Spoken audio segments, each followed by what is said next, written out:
বর্তমান যুগে মোমো একটি খুব প্রসিদ্ধ খাবার, কিন্তু আজ থেকে কয়েক বছর আগে, মাত্র 8-10 বছর আগেও মোমো কিন্তু সেরকমভাবে প্রসিদ্ধ, মানে আমাদের বাঙালিদের কাছে সেরকমভাবে প্রসিদ্ধ ছিল না।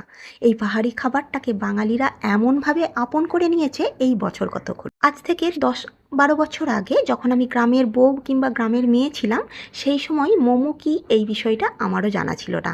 বন্ধুদের মুখে প্রথম শুনি মোমো হলো আমাদের দিন যেমন পৌষ পার্বণের দিনে পুলি পিঠে হয়, ঠিক সেই রকমই একটা খাবার, তবে এক্ষেত্রে পিঠের পুরটা ঝাল ঝাল হয়। তখন মনে হতো বারে বা, ঝাল পিঠে তো আমরাও খাই, তাই আমার এমন বিশেষত্ব আছে যে এটার খাওয়ার জন্য এত পরে জেনেছি যে এটা কিন্তু বেশ আলাদা ধরনের খাবার। স্টাফিংটা তো আলাদা তৈরি হয়, সবজি তার সাথে মাংসের পুর দিয়ে একটা দুর্দান্ত স্টাফিং হয়, আর বাইরের আস্তরণটাও হয় আলাদা। চালের গুঁড়ির পরিবর্তে ময়দা ব্যবহার হয়, আর হয় একদম পাতলা একটা কাপড়ের মোড়কের মধ্যে মোড়া। দুর্দান্ত লাগে খেতে। বর্তমানে আমিও কিন্তু ভীষণ মোমো প্রেমী।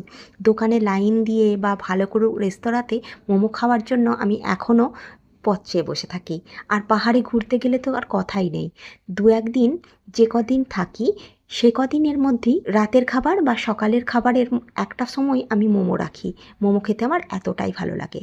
তবে যাই হোক, সোশ্যাল মিডিয়ার দৌলতে এবং এই মুঠোফোনের দৌলতে আজ কিন্তু আমরা কম বেশি প্রত্যেকেই মোমো তৈরি করতেও জানি আর খেতেও জানি। যাই হোক, মোমোর খাবারটার কথা প্রসঙ্গে আসি।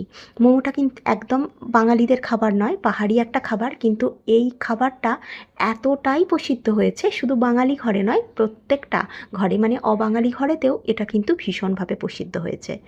এখন বা মা ঠাকুমারা আমাদেরকে বলে যে এখনকার মেয়েরা নাকি সব কিছু পারে। আমরা তো এত খাবার বানাতে পারতাম না, কিন্তু এখনকার মেয়েরা সব খাবার বানাতে পারে। আসলে মা ঠাকুমারা নয়, প্রত্যেকেই সমস্ত কিছু পারে। তার সম্ভব হয়েছে একমাত্র এই সোশ্যাল মিডিয়ার দৌলতে। সোশ্যাল মিডিয়ার যেমন খারাপ দিক আছে, ঠিক তেমন ভালো দিকও আছে। শুধু দেখার বিষয়টা আমাদেরকে লক্ষ্য রাখতে হবে, বেছে নেওয়াটা আমাদেরকে নিতে হবে, মানে খারাপটাকে সরিয়ে রেখে ভালো দিকটা আমাদেরকে বাঁচতে হবে। যাই হোক, কথা বলতে বলতে অনেকগুলো কথা আপনাদের সাথে শেয়ার করে ফেললাম।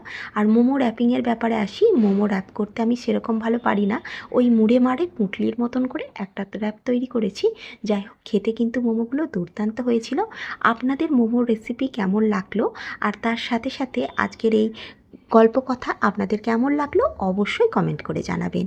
দেখা হবে খুব তাড়াতাড়ি। ততক্ষণের জন্য সকলে ভালো থাকবেন। ধন্যবাদ।